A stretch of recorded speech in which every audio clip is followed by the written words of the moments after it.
अस्सलाम वालेकुम दोस्तों, मैं हूं सईद अंजुम और आप देख रहे हैं सौतुल बदर यूट्यूब चैनल। दोस्तों, आपने कभी अपने हाथों से किसी दरख्त से फल तोड़कर खाए हैं? यकीनन आपने कभी ना कभी तो खाए होंगे और यकीन कीजिए कि ये ख्याल, ये एहसास बहुत ही खूबसूरत है कि हम किसी बाग में जाएं और वहाँ पर जाकर लगे हुए फलों को तोड़ें और खाएं।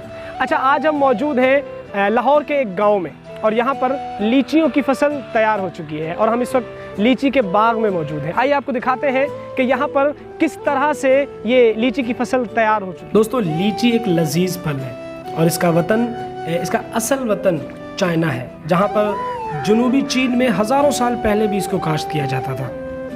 बाकी पाकिस्तान में इसके काबिल ज़िक्र काश्त सिर्फ सूबा पंजाब में 800 हेक्टेयर रकबे पर मुहित है, जिससे सालाना पैदावार तकरीबन 1000 टन होती है।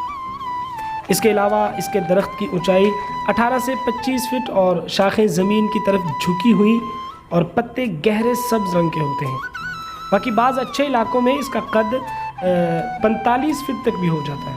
देखिए दोस्तों, फल से लदा हुआ दरख्त इंतहाई खूबसूरत मंजर पेश करता है, जिसमें गुलाबी और सब्ज़ रंग के फलों के बड़े बड़े गुच्छे लटके हुए हैं। बाकी मौसम बहार में जब इस पर जर्दी माइल सफ़ेद फूल निकलते हैं तो वो भी एक खूबसूरत मंजर पेश करते हैं।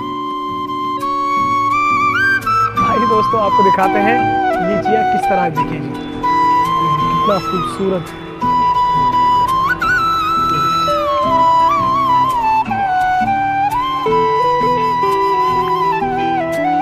यहाँ पे देखिए इस तरह।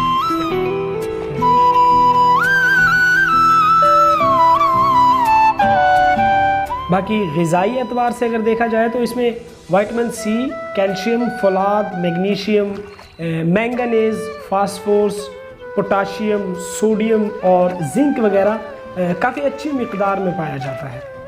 बाकी माहिरीन का ख्याल है कि बीज से लगाए जाने वाले पौधे सही नस्ल नहीं होते, इसलिए अफजाइश नस्ल बज़रिए गुट्टी की जाती है।